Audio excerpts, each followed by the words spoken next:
Hey there, it's Diane Forster. Welcome to I Have Today, the show that inspires, empowers, and educates you. And we talk about the art of intentional living. I am truly honored to have my guests today. I've been featuring fabulous, awesome women this entire month in honor of, International Women's Day month. And as far as I'm concerned, every day is International Women's Day and a great day to honor all the beautiful women out there doing the fabulous work that they're doing in the world, the impact that they're making in the world. But I found this woman and stumbled upon her actually doing something else. And I was like, oh my gosh, she's so fabulous. I have to have her on I Have Today. Her name is Reba Merrill, and she is no stranger to the struggle of Hollywood, clawing her way from the bottom to success in one of the toughest businesses anywhere. She had to keep herself desired and relevant. Oh, I love that. Desired and relevant.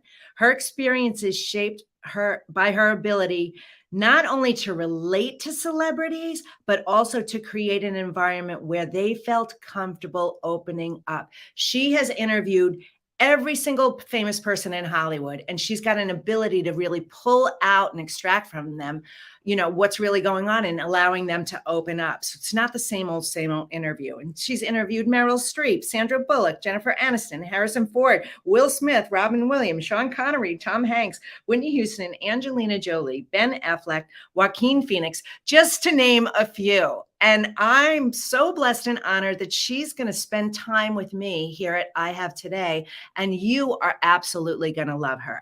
So our title for the show today is Emmy winner Reba Merrill is a Hollywood legend. And what I want you to walk away with today is that it does not matter where you are in your life, does not matter what the conditions are, the circumstances, doesn't matter what age you are. You have today to create any life that you want, which is leading me into our intention statement.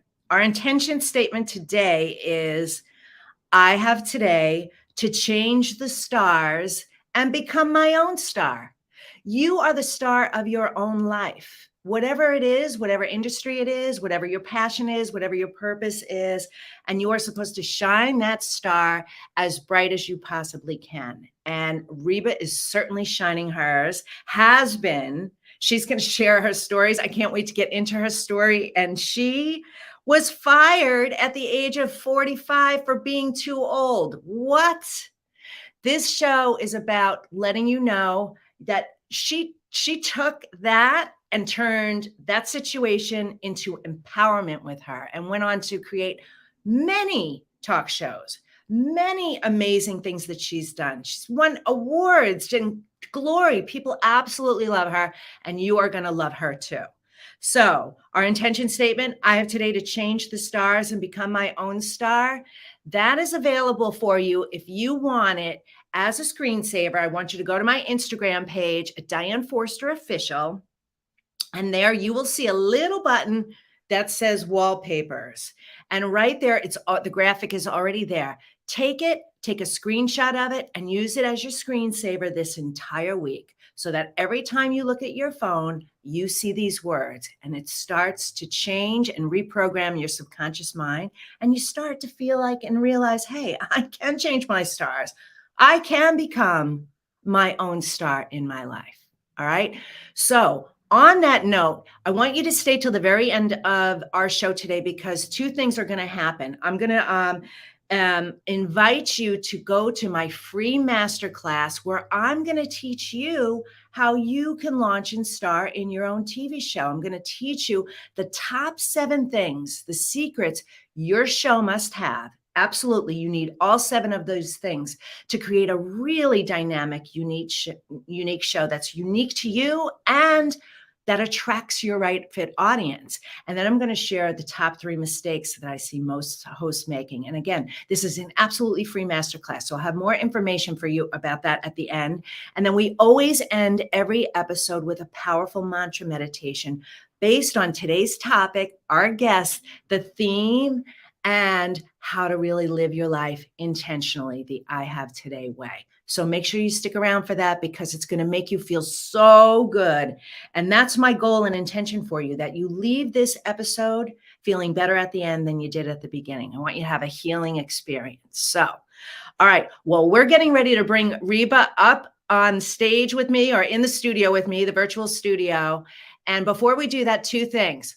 First, where can you find our show? Well, we're live every Monday on the E360 TV television network. Go there. You can go to e360.com on your television, download the app. You can go do it on your laptop. You can do it on your mobile device for the app. And you find I Have Today right now on the Fresh Takes channel. But very soon, you're going to find it on the I Have Today TV network channel, because I'm going to talk more about that later. We're launching a network later this year. We're very excited about that. So that's the main place for it. But we're also streaming live on YouTube, on LinkedIn, on Facebook, on Twitter right now as well. And you can also find the replays there. Okay. If you prefer to listen to a podcast, we take this show and it's streamed on all the podcasting platforms. Everything is under I Have Today with Diane Forster. So just search that and you'll be able to find it. And when you check out the shows, please give us a like, give us a follow, give us a subscribe, give us a review. And that really helps us. It would mean the world to me if you would do that, because that allows this amazing work to reach more people in the world. So I would truly appreciate that. All right. And now we're going to hear a word from our sponsor, the Spifter. And once we do, Reba will be with me. This week's episode of I Have Today is brought to you by the Spifter. The Spifter is a fun sifting spoon that makes cooking, baking, and decorating with sugars and spices so much fun. No more mess or wasting your spices. It's fast, clean, and easy. Everything looks and tastes delicious. It's also great for straining loose tea, getting pesky broken cork out of your wine glass, and draining liquid off food like olives and capers. Whether you're a novice cook or a gourmet chef, you'll love the results. The Spifter, the kitchen gadget that no kitchen should be without. Hello, Reba. How are you? I am just fine. Oh, good. Actually, I'm having a little trouble hearing you. Could you speak just a little bit louder? Well, yeah. Also move up a little closer. Yeah. Oh, so good to see you.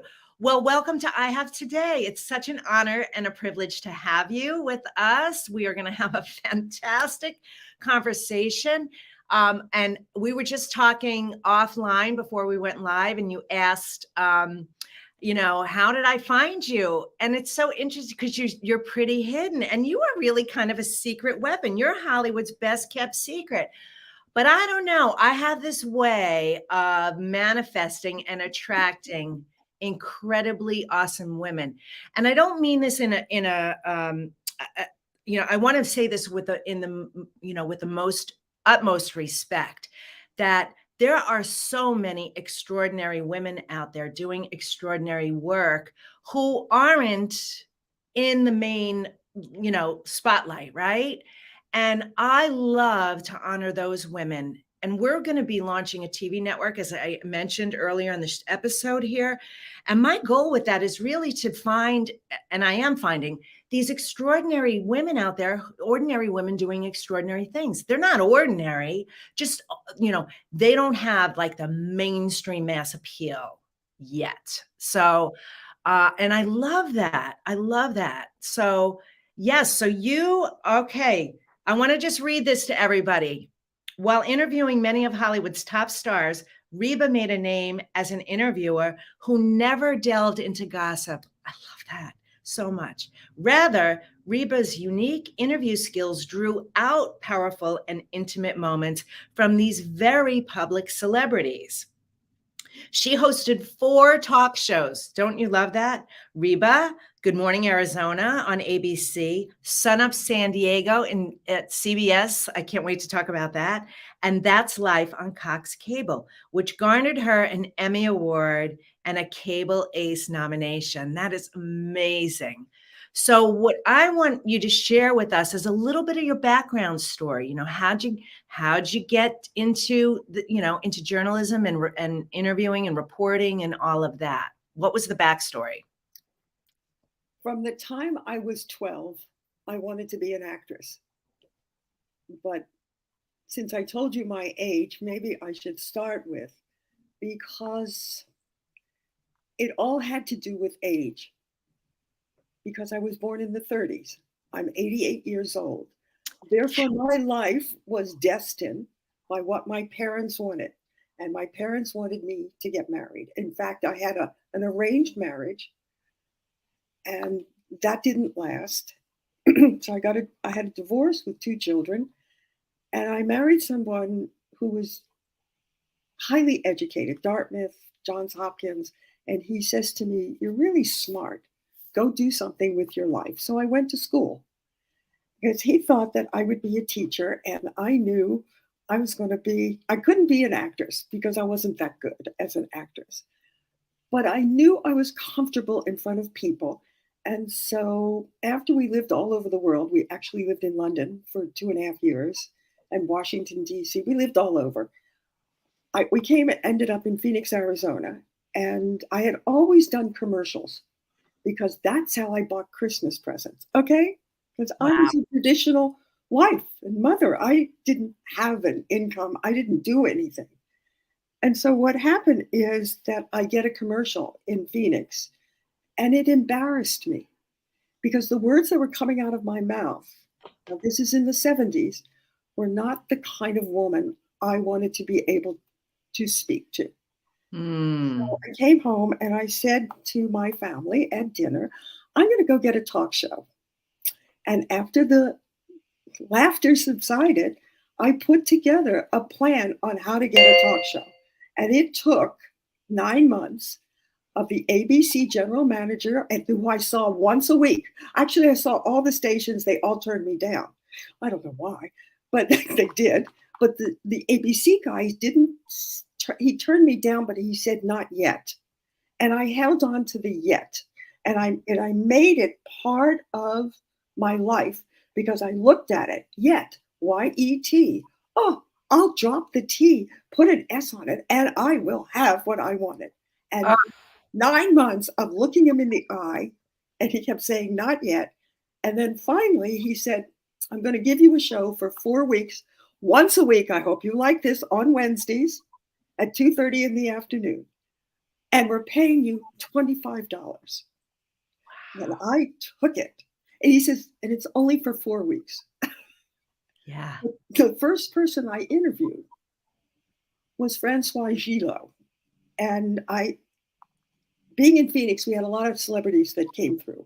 And I knew who she was. And I bought her book and I read it. And I asked him if I could go, since we already had a set, could I just do this interview before we went on the air? Like a week before. And he said, "Okay." So I said to her, "You slept with 2 of the most famous men of the 20th century. You were Pablo Picasso's mistress, and you gave him 2 children. And now you are married to Dr. Jonas Salk. And you're French. Does that make you great in the kitchen?" I don't know if you're aware of this, but French women go, they have a very interesting laugh. She said, "No, I was good in another room." Ooh. And then the interview, we talked about being she was a painter, and the men that she studied with, and the whole lifestyle. I get off the air and he says to me, "I think you should stay for 8 weeks." And I was there for over close to 2.5 years. Wow. And I went from the once a week to 5 days a week. And the interesting thing is I was so excited because once a week I had worked up to $100 a show. When he offered me 5 days a week, and I thought, "Oh my goodness, look at the money I'm going to make." And I ended up doing that for $25 a show. He paid me $125. I didn't care. Yeah. I learned on their nickel. I did. Yes. And then they decided to replace me with black and white cartoons because the show had become too expensive because I had a co-host. I was making $125. He was making $375. And when I asked why the difference in the pay, they said, "You have a husband who's supporting you, and he has to take care of his family." Wow. I mean, we know this, right? I mean, it's incredible. It's incredible. All right. So that's your first show. Talk about Okay. okay. Talk about San Diego, because I'm in San Diego. So what happened in San Diego? So I sent a tape, and they sent it back so fast that I like to say the ink was still wet on the package. But then they called me and they said, "Could you send another tape?" This time I sent a tape of just a whole segment of an interview instead of bits and pieces. And then I didn't hear anything.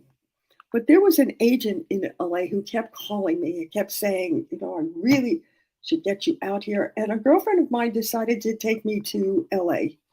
She's, come on, we'll go for a few days. And so I saw the agent and he said, "What are you doing?" And I said, I'm trying to get another talk show. And he said, "Well, what are you doing?" And I said, "Well, Channel 8 in San Diego has my tape." He said, "But what are you doing?" And I said, "Well, I'm waiting." And he said, No. He writes me a script. He had a huge office, and on one side was a couch and a phone. Had nothing to do with him. He was way across it. And he dials the number for me. I'm not a dummy. I do know how to dial. And I got to talk to the program director. And this was on the script. "I'm going to be in San Diego on Thursday. Do you think can I just drop by?"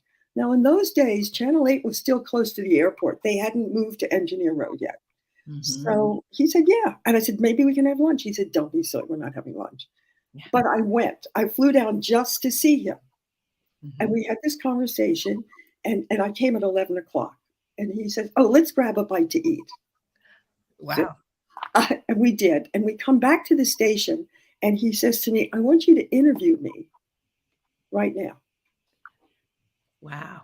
And so I did. I did an interview with the program director at the CBS station on whose responsibility about violence on television when it comes to parents and children. Mm. And when it was over, he said to me, "You're in the finals, and I'll call you on Monday." And so I went back to Phoenix. Actually, I lived in Paradise Valley, but that doesn't mean anything. And I stayed home all day on Monday. And I never heard a thing, so I picked up my life on Tuesday. The backstory on that is that I ended up in New York between jobs, and HBO hired me to do all the interviews for the Van Deerling congressional hearing on the cable. Cable had no rules yet. This was 1976, just to give you an idea of where I am. Okay. And I came home, and all I talked about was that HBO offered me a job. Well, I knew, by the way, they had nothing between movies in those days. Just a guy running through Central Park with a camera. Yes. So I talked about it, and I said to my son, who was 11, I said, they offered me a job in New York, and I really want to take it. And I talked about it, even though I had already turned it down. It was probably the biggest thing in my life. So on Tuesday, I picked up my life because I figured, well, that's over. And what I didn't know is they called, and they get my 11-year-old son. And they said, "This is KFMB from San Diego. We want to talk to Reba." And he said, "I don't think she's interested. She got an offer from New York." Boy, were they interested. What? I mean, it just came out. I couldn't have asked him to do that. So I called them back, and they said, "Well, we want to see you tomorrow." And I said, "No, I can't make it tomorrow, but I'll be there on Thursday." I wanted to get my hair done. I wanted to check. I do my own makeup because I worked in local television and I didn't have a makeup artist. Right. And I wanted to make sure I had the right dress because I knew I was going to do interviews. I knew they were going to make me do something. And so I went out on Thursday, and they had me interview a reporter who was covering murder. And he went into the lady's trash, and he pulled out something that made her look guilty. And he turned it over with the cameras rolling to the district attorney. And I felt that was wrong. I felt that this really took away from her rights. So that was the interview I did. But he was always also Hispanic. And then I said to him, tell me what it's like to be macho. And that's how we ended it, on a very light note. And I said, we'll be right back after these messages. And and what I didn't know is they had everybody's wife from the station watching, including newsmen's wives, everybody, and the women that worked there. And they came back to me and said, we'd like to offer you the co-host of the Sun Up Show. And I said, what? But they said, there are 2 questions we have to ask you. Here we go. And the first one was, what did you earn in San Diego? And I said, I earned $375 a week. That was my co-host. And then they said, how old are you? And I didn't realize that I could have lied about that and made myself 31. But in reality, I was 41. Okay. And I had beaten out all these women that right out of college. Yeah. And so the rest of the story is more interesting for you and anybody that's listening. Yes. So I called my husband, and I've been married a long time by then. And I said to him, I'm going to take this television show in San Diego, and it starts in October.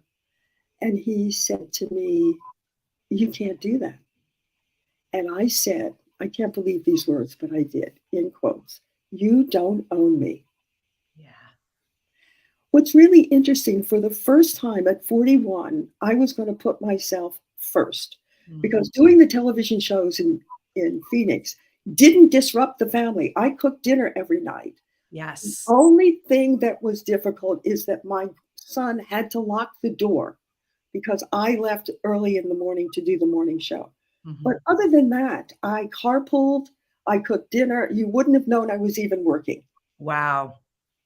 You did it all. Because I had no choice. Right. And so that's how I get the San Diego career. That they fire me at 45. I have to tell you, I was really devastated, for the simple reason that was the most fun I ever had in my life. When they talk about doing something that you have passion, I got people to cry. I got to talk to the biggest stars, not realizing that that was going to be my life. Yes. But that change in San Diego actually changes my life forever. Yes. When they fired me, the Tribune wrote this article, "You're only famous right now." Yes. I got a lot of rejections. And finally, Cox Access called me and said, we'd like you to do a show. And they paid me. I didn't. And the deal was that I had to find the set, get somebody to donate the set. And I had to do 5 shows in one day, which is very easy. It was a half hour. The adrenaline is already built up. And so I did it. And that is where I win the Emmy. Against my old show. Do you know, as a woman, how sweet that is? Yes. Because to be fired because of my age, look, should I tell them how old I am now? That I can still talk? Yes, yes. You mentioned it. Yes. I'm 88. You are 88 years young. You are fabulous, vibrant, alive. And I think what is so important for everybody to understand, who's ever watching or listening to this, a couple things. You empowered yourself when they fired you, and you were like, I'm going to create my own thing, right? And at 41 years young, and that nobody owns you. Nobody owns you. You are the one who's in the power. So how did it evolve where you became like this best kept secret in Hollywood and land these amazing interviews? How did that happen? Well, it started in San Diego, talking to a mirror. I had nobody. I didn't have a mentor. I didn't have anybody in my situation, too old for television, but not too old for a career. So I knew that I was a good interviewer. And I knew that I could never appear on television again, because obviously 45 is a cutoff and you bury them. By the way, just as an aside, I was replaced by somebody 22. She did giggle, and she didn't have crow's feet, and she didn't have thighs.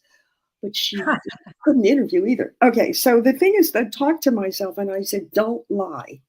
Yeah. What can you really do well? Don't blow it up and all. And I had to say, I'm a good interviewer and I'm comfortable doing it. And so when working for CBS, a lot of doors opened for me, one of which was a New York door of an executive. And I called him up and I said, I want to come to LA and do interviews off camera. The electronic press kit was not yet there, but they were experimenting, doing some off camera things and showing you scenes from a movie. That it had not been perfected yet. Okay. And so I said to him, and I don't have any money. I should tell the real story. I wrote about it in the book. My husband did not want me to go. He told me it was foolishness. So he cut off the money. Wow. And I had two things. I had my unemployment money, and I had 2 diamonds that my grandmother had given me when I got a divorce, and I never touched them. He got me a place to live. He set me up at a studio that looked at my reel and showed me how they were starting to do behind the scenes and going on sets. And they were the only studio doing it at the time. And he said, I'm very impressed with your reel. Let me take you to dinner. This is the president of a division. Let me take you to dinner. And I'll lay out all the films that are in production or coming up in production. Pick what you want. We go to dinner in Beverly Hills. I know nothing about LA, but I knew what Beverly Hills was. Okay.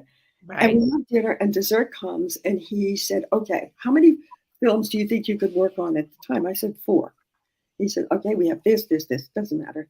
And he says, pick what you want. And all you have to do is have sex with me. I'm 47 years old. I only told my husband. I thought, actually, I have to tell you, I thought it was a joke. I didn't think people talk like that.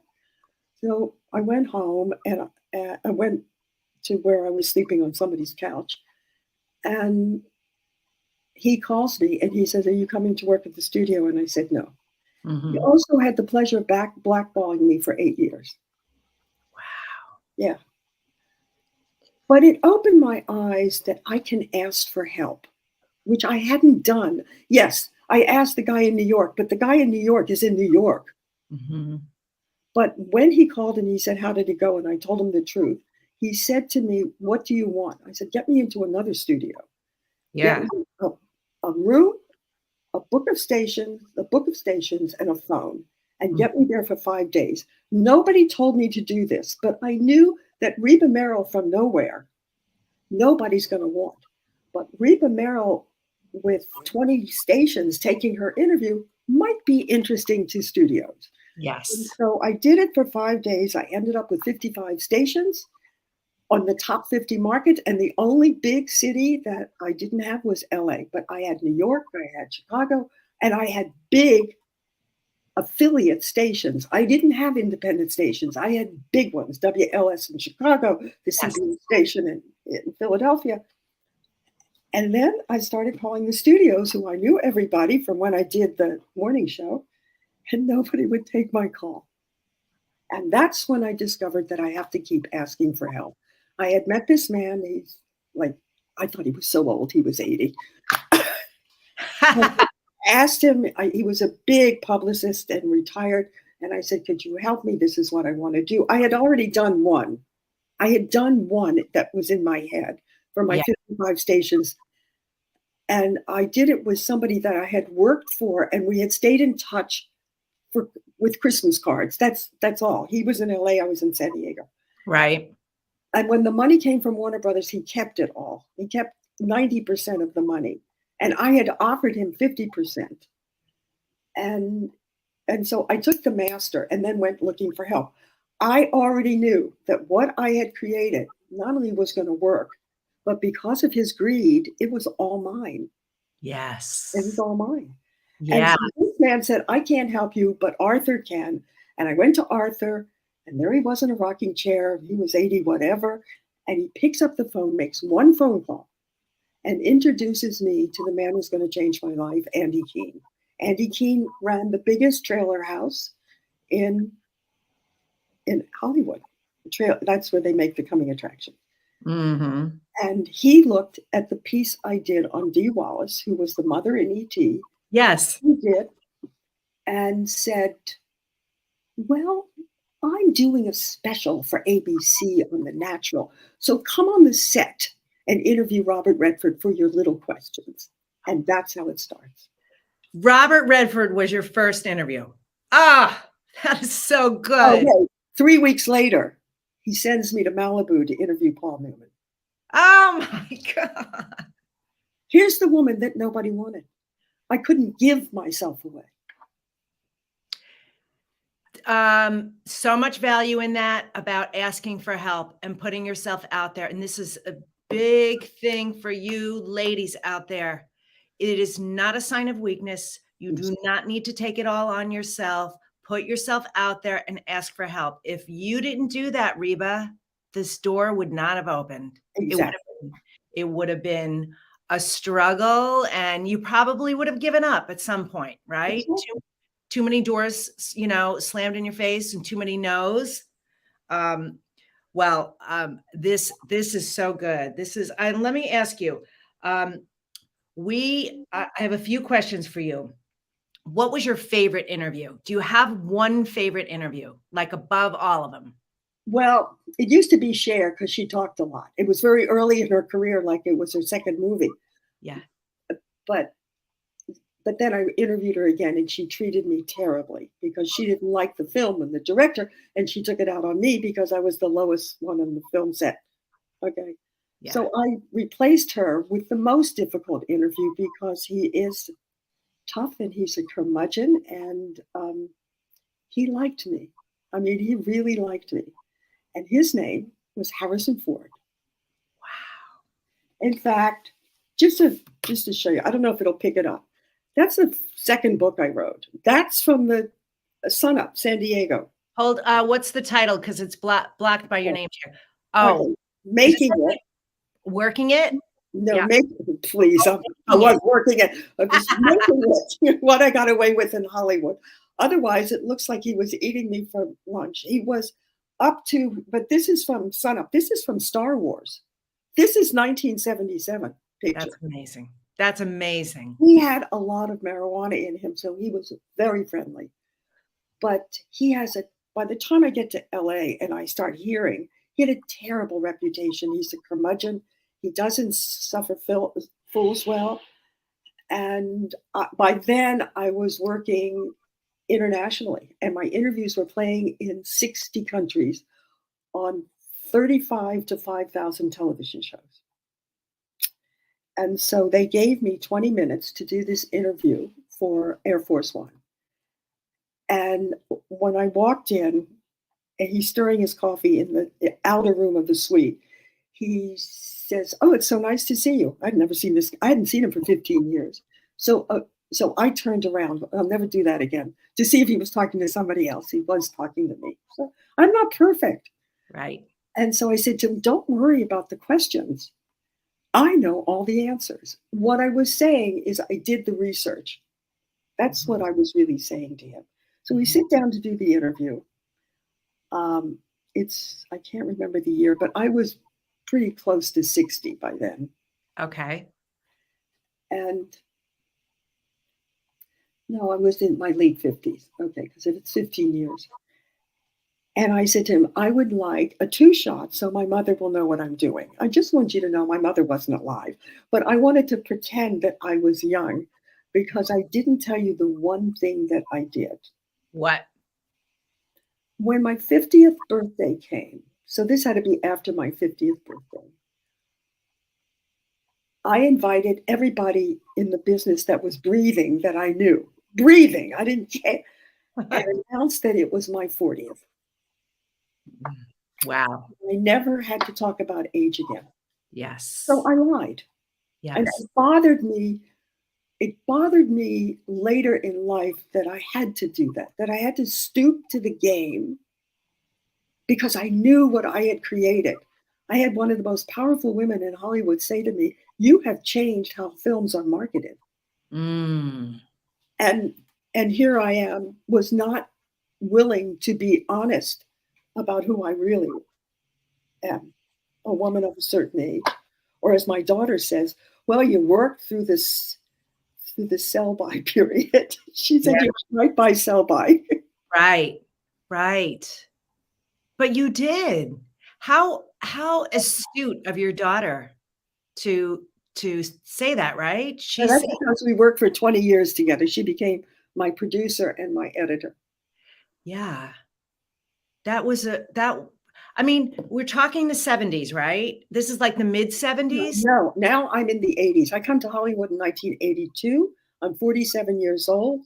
So by the time I get to 50, I have established myself as a unique interviewer because Yes. on 55 stations, we're now 120 because people were fascinated by the interview. But here's why they were fascinated. The studio was making 1 million pieces to send to local stations, and local stations had to spend money and time to put together their stuff. I Yeah. sent them a 3-minute package, which would be exactly the interview I would do if I had a talk show. And I Yes. played on talk shows, noon news, 6 o'clock news, and reviews were on at 11 o'clock. So I got a lot of airplay, Yeah. and that's what the studios care about. They don't care who's doing it. If you're delivering, you get the work. And I was getting the work. I didn't work for Andy Keene. I only did 3 movies and then I went out on my own. I didn't say that. But that was the greatest thing, that I went out on my own. I was scared, but I did it. And I did it in my apartment. Okay. That's how I started, in my apartment. Wow. And when the edit bay took over the bedroom, I knew we had to move. Yeah. This is so amazing and delicious and just so fantastic. Your gumption and your determination and resilience and tenacity and all those things that make you so special and But unique. wait a minute. I think when somebody lets you know you're useless, that you're not good because you're 45 or 47 or whatever it is, which has nothing to do with who you are, Right. it absolutely tears you apart because you can't fight back. Right. Right. And, we know the reputation of Hollywood, and it is a no, no, no, no town. And exactly what you said happened to you. They'll say, if you sleep with me, have sex with me, then you got the part. Like, it's just criminals. So, you know what? I have a couple more questions for you. Anything. What is what do you wish more people knew? Certainly, what do you wish more women knew? Don't be afraid. Oh, I think that the greatest thing that I did was to see that program director who kept saying not yet, and to look him in the eye and say, Mr. Liddell, let me tell you about what I would do if I had a television show. I did it every week for 9 months. mm-hmm. Yeah. Wow. I think we're afraid. We're afraid that tenacity means we're weak and that we're showing our weakness because we're asking for help. And it's exactly the opposite. They really are impressed, believe it or not, with coming back and saying, wait, let me show you what else I can do. I can do this. I can make this work for you. And just keep coming up with ideas. What I did is I collected, in the old days, all the famous people that came to Phoenix. And then I would say to him, but look, what's the name's here? And you didn't even grab it for for anything. Yeah. So I gave suggestions. By the way, I want you to know why they hired me. Why? The National Organization for Women were going to picket that station because they did not have one woman on the air. So you're looking at the token $25 woman. Wow. I didn't care. I didn't care what it was. I was so excited to do this. And that once a week show, I got to open the Playboy Club. I got to do all kinds of things that I would never do. But it does lead to eventually San Diego. With San Diego gives me the courage by then to go to LA. Yes. Yes. I want to ask you a question that I ask all my guests, and I'm kind of putting you on the spot. It's not a big deal, but I want to know how you live the I have today way, which is intentionally in the present moment. And if you could start it with I have today. Yeah. I didn't hear you because something dropped. Oh, that's okay. If you could start it, your, how you live the I have today way, which is intentionally in the present moment, with I have today too, and then fill in the blank. I have a day today. I'm going to do it again. I have today to live my best life because I'm grateful. I'm grateful every morning when I get up, and I'm grateful every night when I go to bed. My life has been good, and I have gone through 3 phases of cancer. And believe me, every morning I am thankful. So I live my day in gratitude.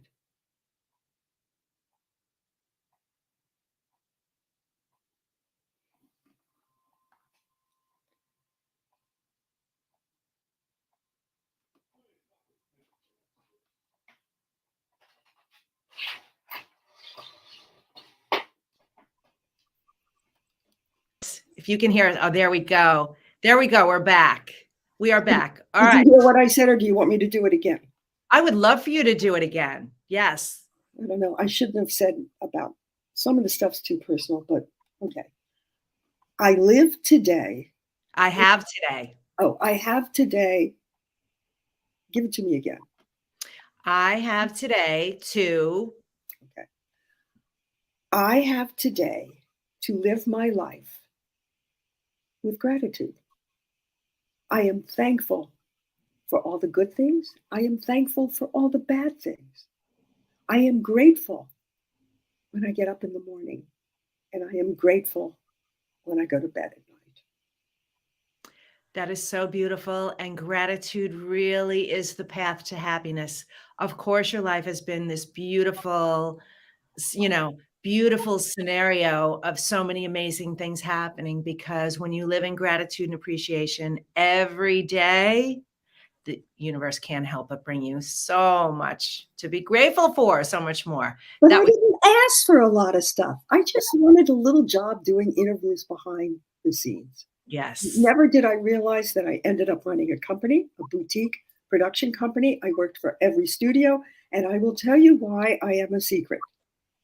Tell me why. They did not want anybody to know what I was doing.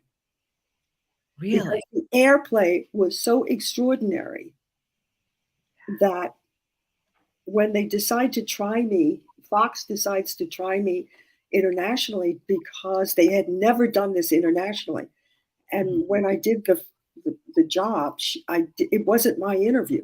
But what's interesting, in the interview of Bette Midler for the film For the Boys is what they gave me. There were all these little wonderful moments that she uses the I word. How she was moved when she sang this song in a set that was a military hospital. And of course, I pulled a clip to play with her I words.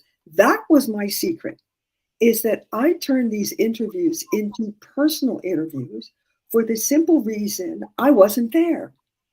They could be me. They had a script. They could do whatever they wanted. I just found out from 3 people out of the blue that contacted me that were on my original 55 that they ran my interviews with my voice in it and claiming that I was their Hollywood reporter.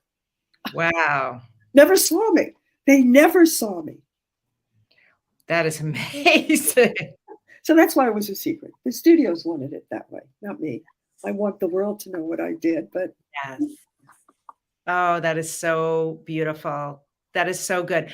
Tell us the names of your books, please. Okay, so the first book where I actually said too much, but my daughter read it. Okay, wait. There. Yep. Nearly Famous, Nearly. Tales from the Hollywood Trenches.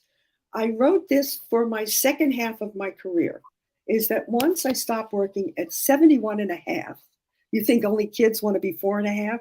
Let me tell you, get to a certain age, I was 71 and a half. And I stopped working and let my daughter run the company. And about a year or so later, I recut my interviews and spent the next 10 years from 2008 to 2018 cruising the world Yes. on cruise ships. I was one of the lecturers and I didn't have anything to sell. So I sold this. So I wrote a book just to sell on cruise ships. What was embarrassing is I told the truth. I mean, a little bit too much, but my daughter did read it. And she said, Mother, you're a pioneer. Here's the book that just came out. This is Making It. This is the one that actually has, oh, I'm so not good at this, actually has the interviews. It's called Making It, What I Got Away With in Hollywood. These are the real interviews. The Harrison Ford, the Paul Newman, the Robert Redford, two Robert Redfords, two Paul Newmans put together. And that's what I did. And I did come back after COVID and did 2 lectures on cruise ships and went to Athens and then we went to the Caribbean. But I really would like to do something just staying in California, whether it was coming to you in Carlsbad or you're coming to me in LA. Yes.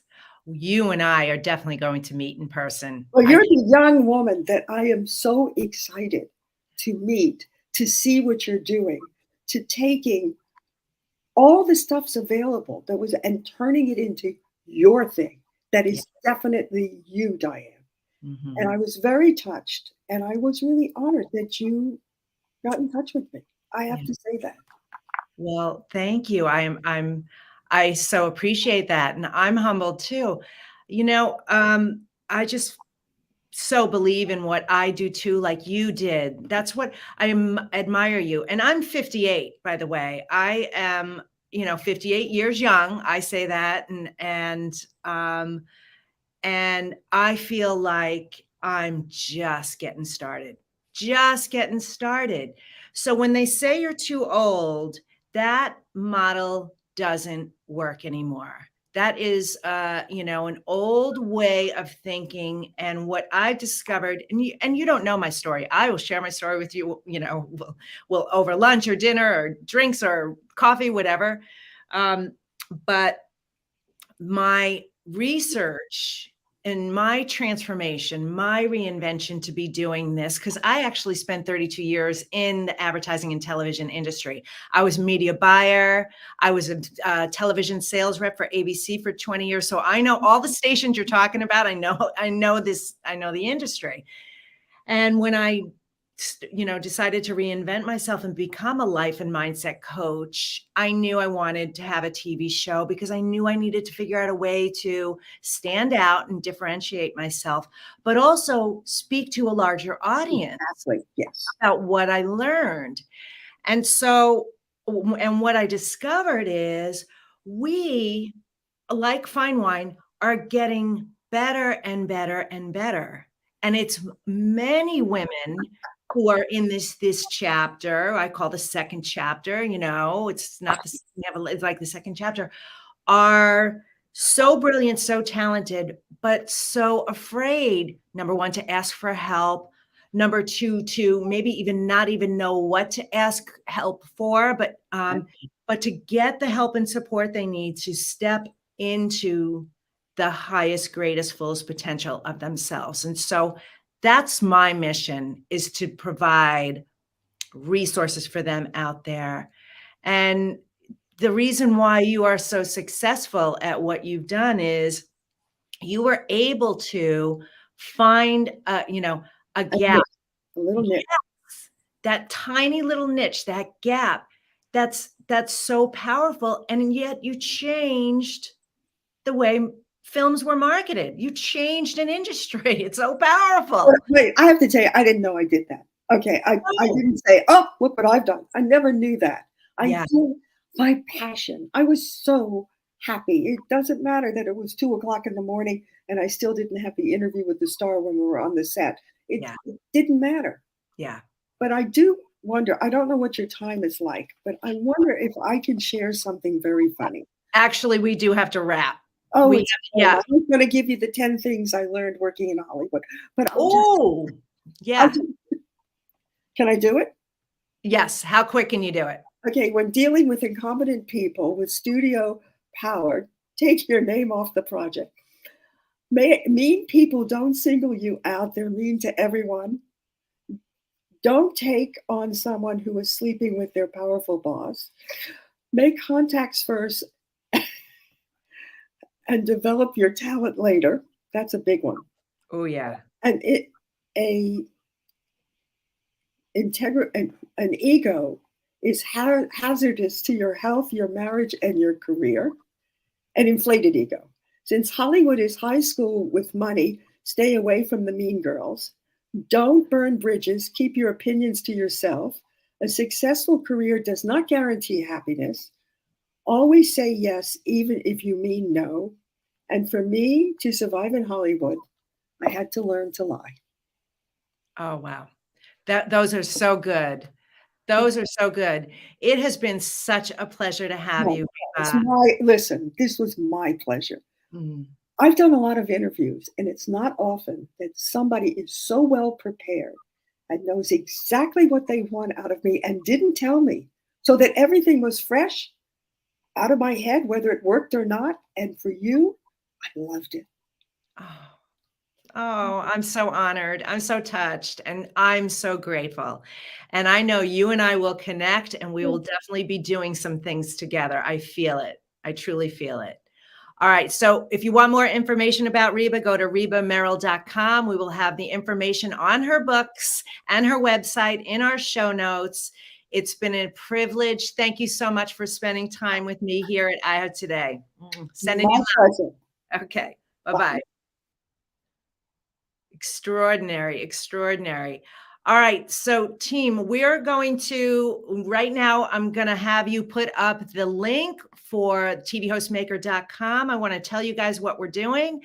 If you liked this interview with Reba, which was so fabulous, you know, TV hosting, I'm TV hosting. Well, I'm going to teach you how to launch your own show, how to be unique, how to figure out how to really be authentic, be honest, be truthful, and attract the right audience.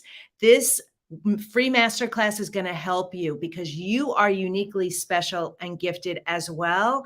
And if you want to have a bigger impact in the world, a great way to do it is to launch your show. And a show can be in a variety of different ways, but you will need your own platform. The way media works right now and marketing is happening in the world, you need a platform, and you need a platform that provides long form content to your audience so you can really build a relationship with them. So go to tvhostmaker.com, and register for my free masterclass.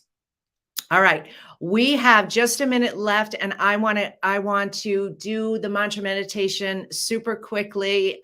We might run over just a couple of minutes. I hope the execs are going to be okay with this, but I want to leave you feeling better right now than you did at the beginning of the show. So close your eyes right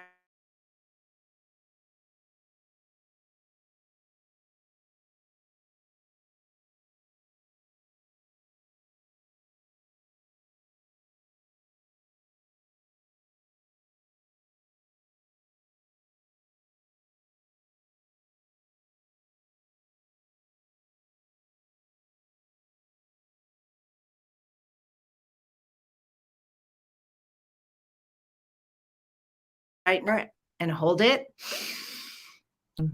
Be present, be intentional, and just listen to my words.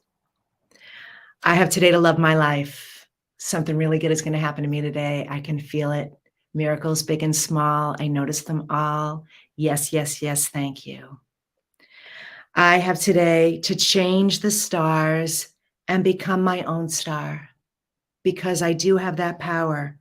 I am the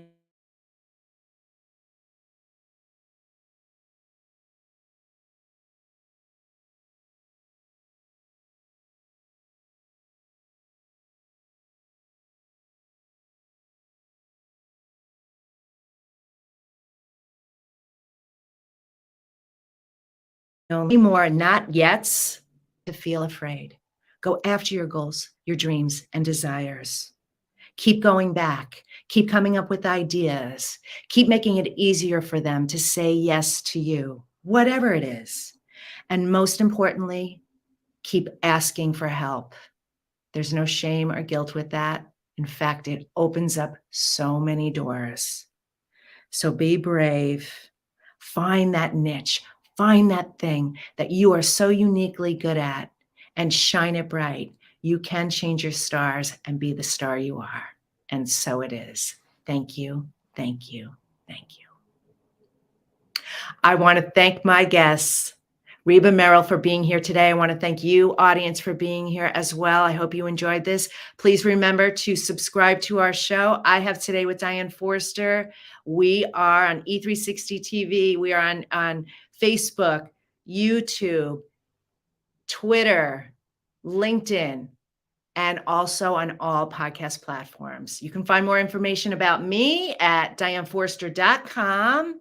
For if you want to be interviewed by me, you're interested in doing that, reach out to us at info@Diane with the subject line that says appearance, and the team will get back to you with information on how to do that. All right, have a beautiful today, and we will see you next time. Take care. Bye-bye.